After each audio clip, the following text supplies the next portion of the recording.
I'm very pleased to be part of this gathering tonight.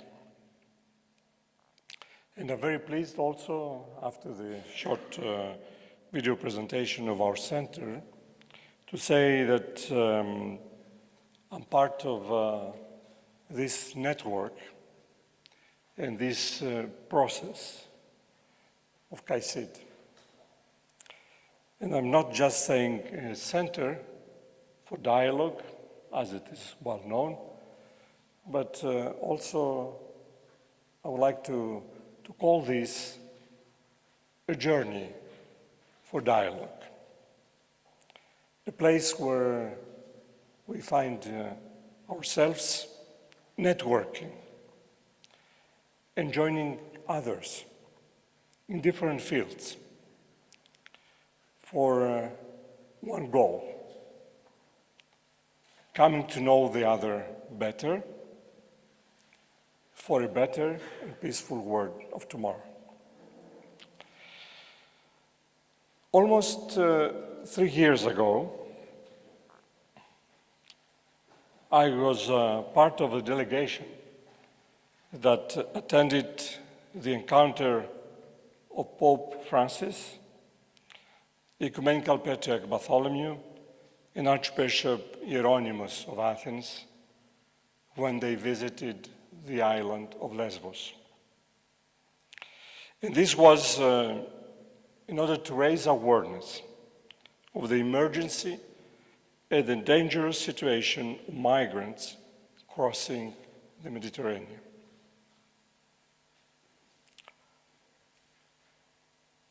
I am convinced that this event exemplifies the type of commitment religious leaders should promote. The joint declaration signed on April 16, 2016 stated, I quote, "Our meeting today is meant to help bring courage and hope to those seeking refuge and to all those who welcome and assist them. We urge the international community to make the protection of human lives a priority and at every level to support inclusive policies which extend to all religious communities."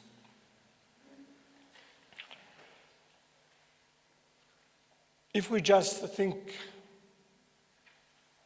that after the war in the Middle East, and especially in Iraq and Syria, we've had millions of people who lost their lives, who fled and are misplaced in these countries, and who moved. There are still about 3 million actually in Turkey, over probably 2 million in Western Europe, and some thousands who never made it to cross the coast from Turkey to Greece. And among them, children who never had the opportunity to grow and to be part of this world. Having said that, meetings, joint declarations, and photo opportunities are a starting point, but they are not enough because we will be judged by what comes after. In technical terms, we call that follow-up. And in more religious terms, we mean the capacity of religious actors, religious leaders, to not only be part of an inclusive solution, but also to inspire and transform, to inspire hope and trust among immigrants and refugees especially when they are young, and to transform the biases and prejudices of the people along migratory paths from the countries of origin to the countries of destination. I became even more convinced of this after my visit to a refugee camp that day in the island of Lesbos, where so many children and families were gathered. And I will never forget the eyes of the children behind a fence looking at us. Too often, children on the move are treated as isolated from their family, and the negative impact on children's rights of laws, policies, and practices that target adults tends to be ignored. It is our spiritual duty and our role to speak up for children's rights and on migrant and refugees issues. And I firmly believe that today's launch event of Network for Dialogue is really empowering interreligious and international action for social inclusion of refugees and migrants here in Bologna. And it's a crucial step towards a more inclusive solution to one of the world humanitarian crises, probably the worst after the World War II, Second World War II. What interreligious communities and religious leaders, especially in Europe, are doing to support the integration of refugees and especially the youth, I would say that they are doing a lot, from international conferences to raising awareness of difficulties these young people face. Still, in my opinion, based on my modest experience, I believe that religious actors and faith-based organizations can foster better inclusion of migrants and refugees. And I will give you 3 examples. When a new immigrant arrives, necessarily he needs to communicate. And there is a barrier. There is a barrier of the language. We need to overcome that. And there comes education.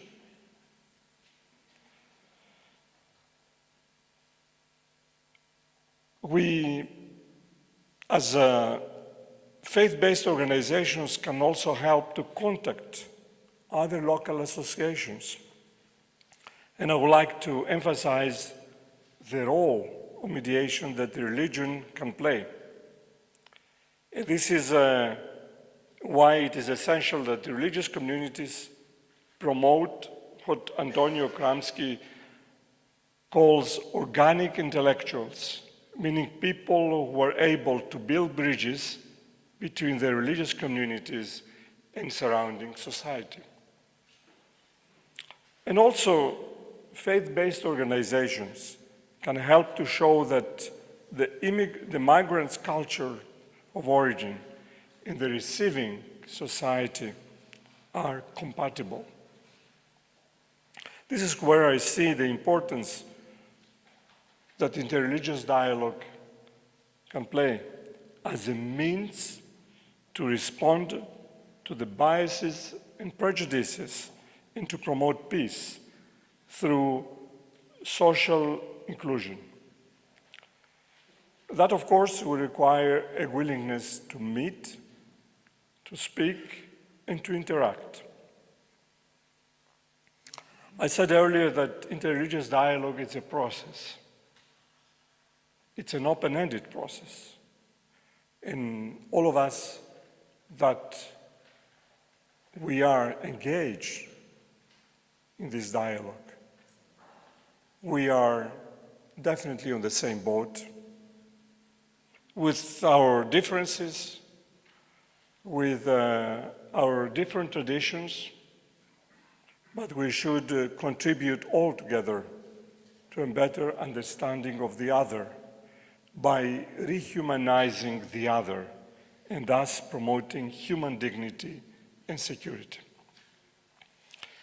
Otherness is an item connected to migration, and it is a perception based on alterity. The imagined other is often part of a narrative in which the definition of oneself comes with limits and borders. They produce identity as a phenomenon which resists changes. And this fact is complicated enough to be explained and interpreted for young people.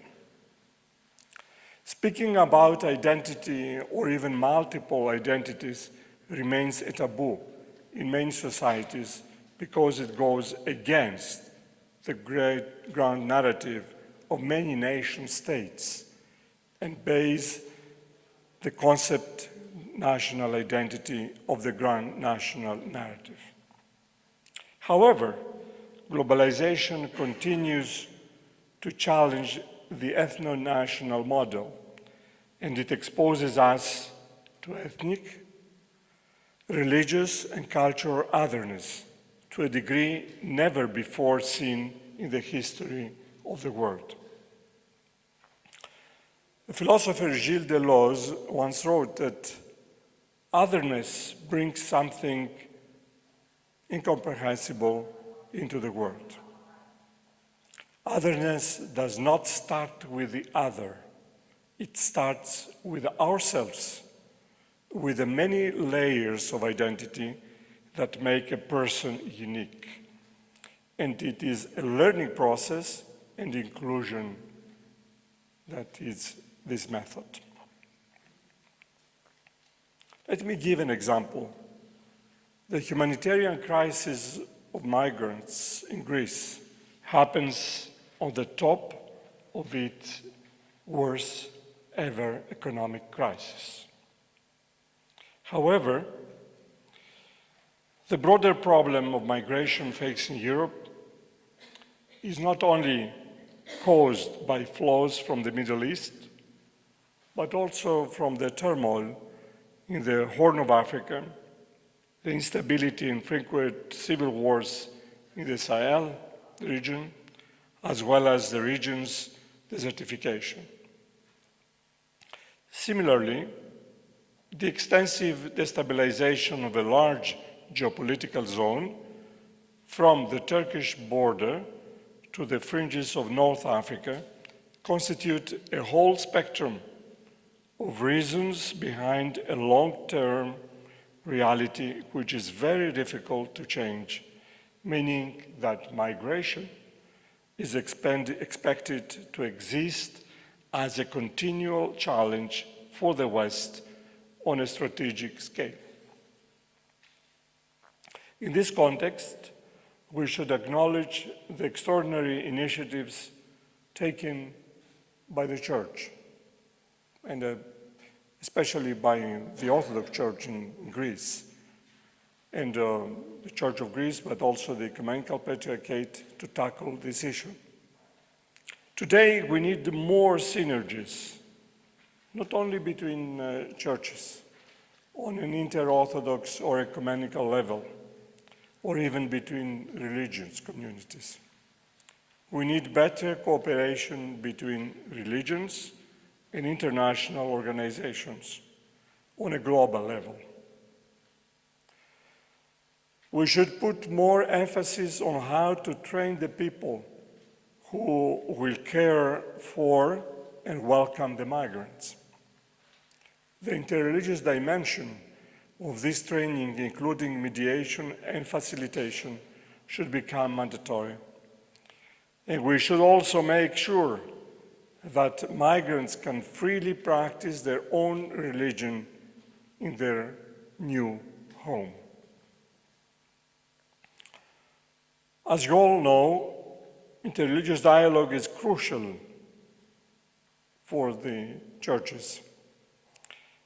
especially for the Orthodox Church, as we read in the encyclical of the Great and Holy Council in 2016, honest interfaith dialogue contributes to the development of mutual trust and to the promotion of peace and reconciliation.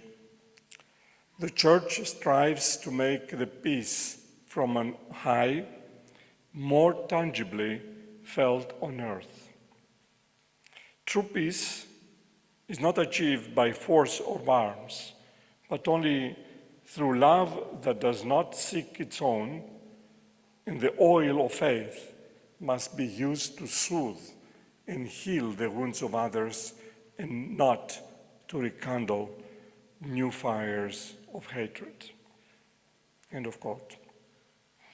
The Orthodox Church is dedicated to a sustained dialogue with other Christians in other religions. Dialogue in the Orthodox understanding is especially and primarily a dialogue between God and humanity. It is initiated by God and is literally through the Logos, the Logos. Dialogue takes form in all our social encounters, from the family to the political, but it is also found in the encounter with those who are religiously different from us, whether Christian or non-Christian. For Orthodox Christians living in non-Orthodox countries, interreligious encounters and dialogue are and will continue to be important means through which respect for religious differences and proclamation of the truth are realized. Interreligious dialogue is not only about finding common ground or identifying areas of commonalities. It is also an encounter with the other on a personal and human level. Encounter and dialogue require risk both at the level of the person as well as of the community. And all dialogue is personal, since it involves the interaction of unique and irreplaceable persons. Christian or not, whose personhood is intrinsically connected to their individual social, cultural, and religious histories. The opposition to interreligious dialogue usually comes from fear and a lack of knowledge or exposure to religious diversity. Interreligious dialogue recognizes the differences of religious traditions and promotes peaceful coexistence and cooperation between peoples and cultures. Interreligious dialogue does not mean to deny one's own faith, but rather to change one's mind or attitude towards the other. It's a real sense of metanoia, the change of the nous, the change of the way that we think and act. So it can also heal and disperse prejudices and contribute to a mutual comprehension in the pacific resolution of conflicts. Biases and prejudices come from the misinterpretation of religion. And this is why interreligious dialogue can chase away fear and suspicion. It is central for peace, but only in the spirit of inclusion, mutual confidence, and respect. Dialogue defines our relationship to the world, but also to God. And dialogue should be identical to communion according to Christian Orthodox theology. In other words, dialogue allowed me first to deepen the meaning of humanity. What does it mean to be a human? To depend on the other, to see the sign of the divine in the other. B, to oppose my own prejudices and to help others inside and outside of my own community to be more inclusive and tolerant. C, to understand that dialogue is a learning process. And I mean by that, you should know that to really doing dialogue where you start meeting people and allowing them to see you as you are and allowing yourselves to see them as they are. Humans with a part of mystery that is also the sign of the divine. Ladies and gentlemen, I would like to welcome all of you tonight, the participants of the Conference of the European Academy of Religion, and also our KAICIID delegation, and all of you, the members of the press.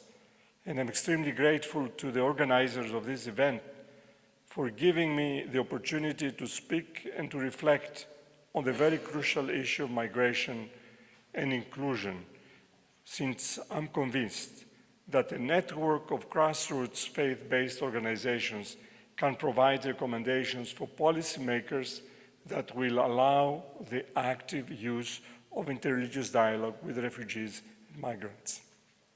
Having faith-based organizations and secular organizations working together in the field of dialogue for the common aim of social inclusion of refugees and migrants is not only necessary, but it is definitely essential.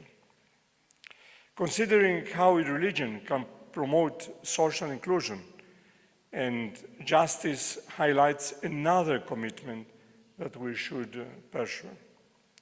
We cannot separate our concern for human dignity, human rights, or social justice from our concern for peace and sustainability.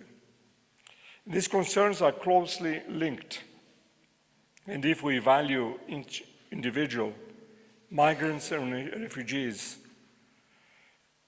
or not, may, in the image of God, and value every particle of God's creation, then we must also care for each other and for our own world. The ecological problem of pollution is also connected to the social problem of poverty. So all ecological activity is ultimately measured and properly judged by its impact and effects upon other people, and especially the poor.